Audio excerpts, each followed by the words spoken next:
everybody! Happy April 3rd. So today is our third day of this 30 Days of Self-Care Challenge, and I'm really excited about today's tip, but quick recap. Day 1 was meditation. I hope you're all still meditating. Day 2 was buy yourself something nice, treat yourself, whether it be a physical object, a book, a meal, but that actually brings us to today's tip.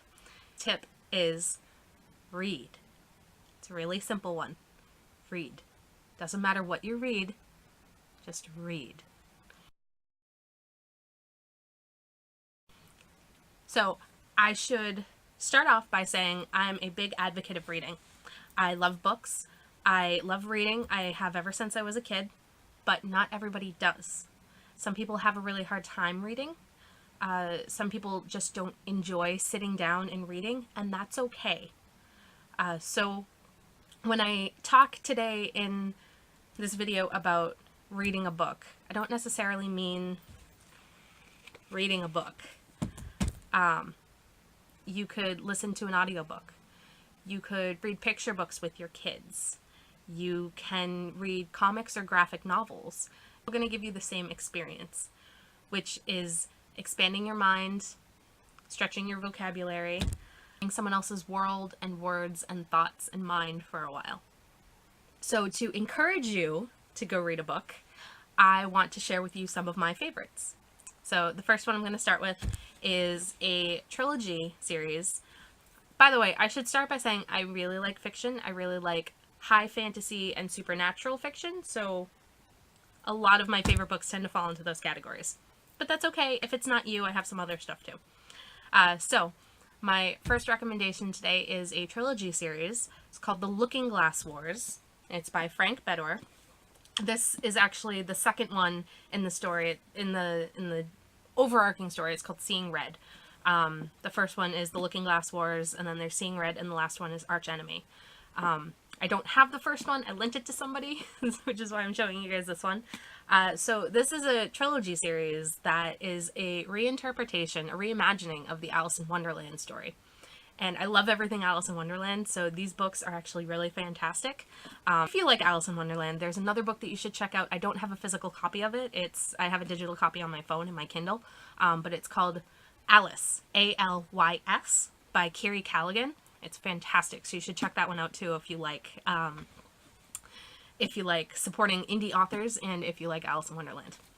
So the next book I want to share with you guys is by a really popular author, but I love it very much, and I'm really sorry for the state of the cover. It's American Gods by Neil Gaiman.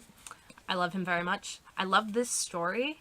It really weaves mythology with the modern age really well, which is something that I do in my everyday life.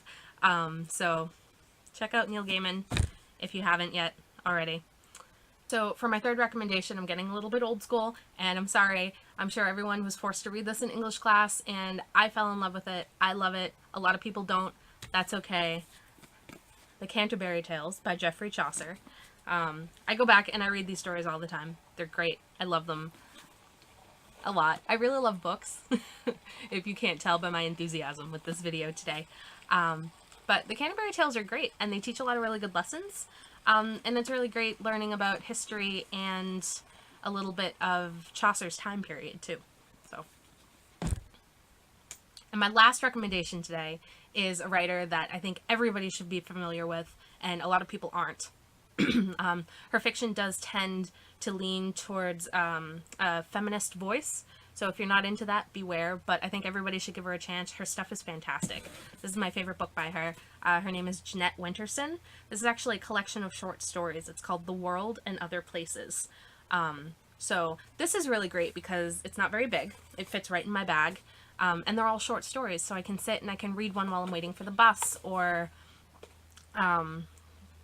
stuck with my daughter falling asleep on me or something. They're really quick reads, 2 to 3 minutes a piece. And the book is filled with them, and they're great. They're really fantastic. Her voice is unique and original. It's not very much a set structure of he said, she said.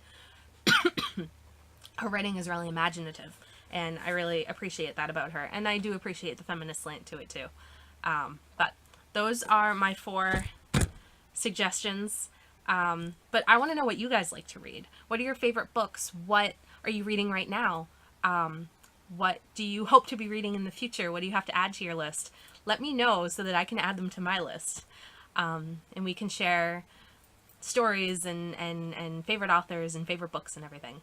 I know reading can take up a lot of time. It can be really tough. So even if you're carving out 5 minutes out of your day to read a short story or a half an hour before bed, which is what I do, I read a lot before bed, to get slowly through a big chapter book or something, it's totally worth it. To force myself to get more reading in, because I don't do a lot of it right now, I'm really busy. I actually started an online book club, a virtual book club, for a bunch of women that I know, and we had talked about starting a book club for a long time, and just getting all of our schedules to match up to meet once a month was really tough. So I started a virtual book club where we can get together, we can read the books on our own terms, in our own time, and then come together on the Facebook forum to discuss them. And then meet every couple months to do like a book swap or to talk about books in person. But I can put a link in the description to that Facebook group, because the best thing is you don't have to be in our area. You know, anybody all around the world can join it. Virtual book clubs are really picking up steam lately because you can read them in your own time but still have people to discuss them with. So if you're in one, awesome, let me know about it. If you are thinking of joining one, you should do it. Maybe mine, you don't have to, that's okay. But at the end of the day, if you're reading something, anything, then you're doing something good for yourself. So I will end with that. I'll get off my literary soapbox, and I'll see everybody tomorrow with another tip for our 30 Days of Self-Care Challenge. What you're reading, be meditating, and we'll talk tomorrow. Peace out.